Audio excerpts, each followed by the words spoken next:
A final question of Paul Auster, the author most recently of Leviathan.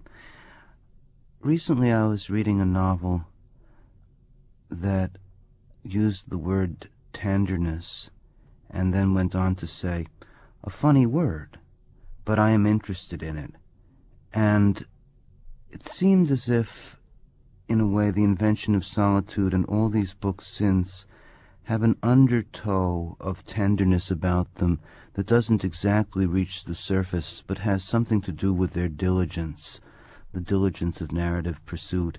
And I wondered if you would talk about tenderness. Tenderness. I don't know if I've ever used that word in any book. But I think tenderness has to do with compassion. Tenderness has to do with trying to put yourself in the skin of another person. And I think in some sense, all my books are about that. The idea that I'm some cold, calculating gamesman, which is something I hear pretty often about my work, always surprises me.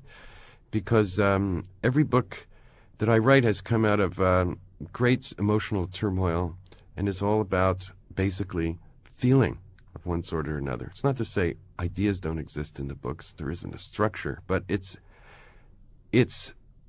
the sadness and humor and poignancy of being a human being, existing in your own skin for a number of years on this crazy planet, understanding very little of what happens to us.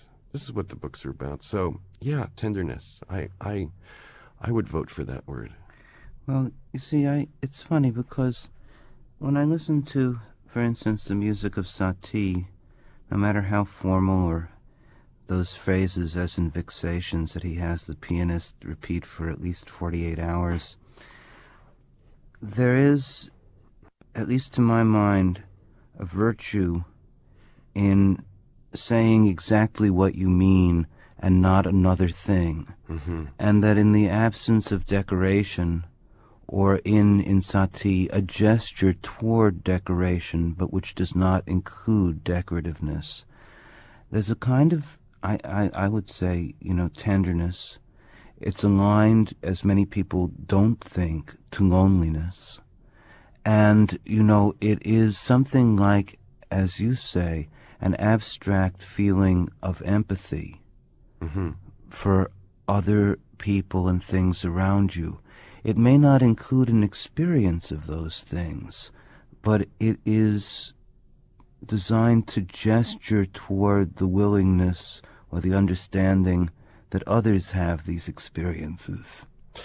Yes, but you see, this is the secret power of all fiction, is that you open up a book and you begin to read, and you are encountering in a way that is not possible in any other place to inhabit the thoughts, to go inside the head of another person, and the solidarity of consciousness that this can establish is an extraordinary and irreplaceable thing. That's why I think books are never going to stop being written and stop being read.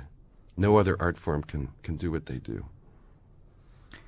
I've been talking to Paul Auster, the author of Leviathan, published recently by Viking. Thank you for being with us today, Paul. Thank you.